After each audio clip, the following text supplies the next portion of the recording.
In the first 96 hours of Operation Epic Fury, the U.S.-led coalition fired an estimated 5,197 precision munitions. The unbudgeted operational cost for just the first 6 days of the conflict reached $11.3 billion.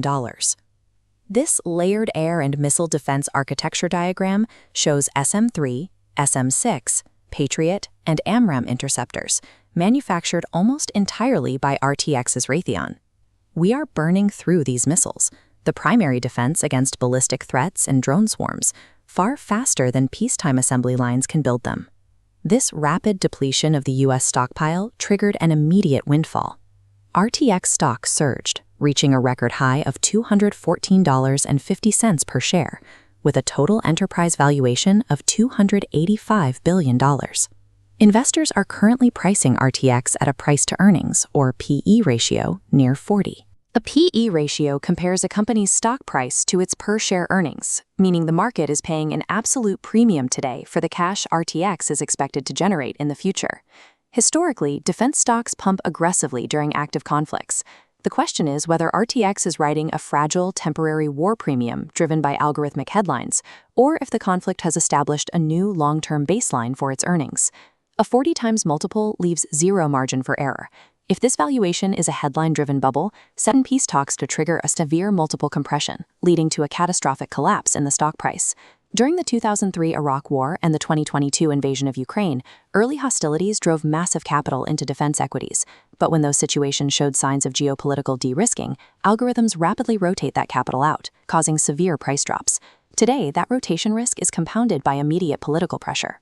The White House recently enacted Executive Order 14372, which explicitly targets major defense contractors generating massive profits from the current war. This chart displays the regulatory pressure RTX now faces.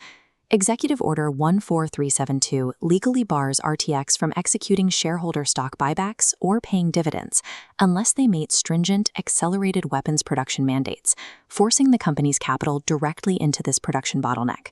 If peace headlines cause institutional money to flee the stock, and this executive order prevents RTX from using its own cash to buy back shares and support the price, retail investors could be left holding the bag. The counterargument relies on the empty bins phenomenon. The physical reality is that weeks of high-intensity combat in the Middle East have consumed years of specialized aerospace manufacturing. To refill those bins, the Pentagon took a rare step in February 2026. The Department of Defense signed 5 landmark multi-year procurement framework agreements directly with RTX. These mandates legally obligate RTX to scale its production rates by 2 to 4 times their peacetime baselines. That means manufacturing over 1,000 Tomahawk cruise missiles and at least 1,900 AMRAAMs every single year. Crucially, RTX is protected by Federal Acquisition Regulation, or FAR, termination clauses. Even if a ceasefire is signed tomorrow, the U.S. government cannot legally back out of funding the $3.1 billion in factory capacity expansions RTX is currently building to meet these targets. These guaranteed multi-year frameworks have swelled RTX's defense order backlog to a legally binding $107 billion.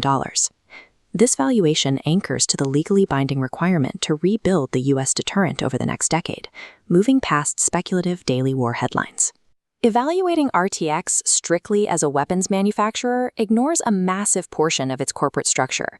It operates very differently from a pure-play defense prime like Lockheed Martin. This chart shows RTX's $161 billion commercial backlog, a 60-40 commercial defense split, contrasting Lockheed's total defense exposure.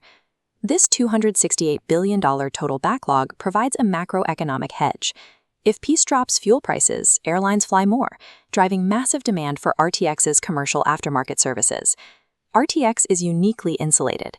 It generates massive cash flow from sustained conflict through its defense segment, while remaining positioned to profit from peacetime economic normalization through its commercial aviation divisions. Even with that immense backlog, a 40 times PE ratio still demands flawless corporate execution, and that execution is currently threatened by severe physical realities. To quadruple its missile production, RTX has to navigate opaque, sub-tier supply chain bottlenecks. The geopolitical closure of the Strait of Hormuz is sending shockwaves deep into RTX's manufacturing pipeline. The naval blockade has disrupted the export of high-purity, defense-grade aluminum from the Gulf states. It has also choked off the supply of Qatari helium, a specialized gas that is required for manufacturing the advanced microelectronics inside missile seekers. Securing $100 billion in government contracts is only half the battle. RTX must now physically construct that arsenal while fighting global material shortages and a severe domestic deficit of cleared, highly skilled aerospace labor. The 2026 conflict has moved RTX into the role of a quasi-utility, tasked with a decade-long mandate to rebuild the Western arsenal. The demand is structurally guaranteed by the U.S. government, but at a 40 times multiple, investors are paying an absolute risk-laden premium to access it.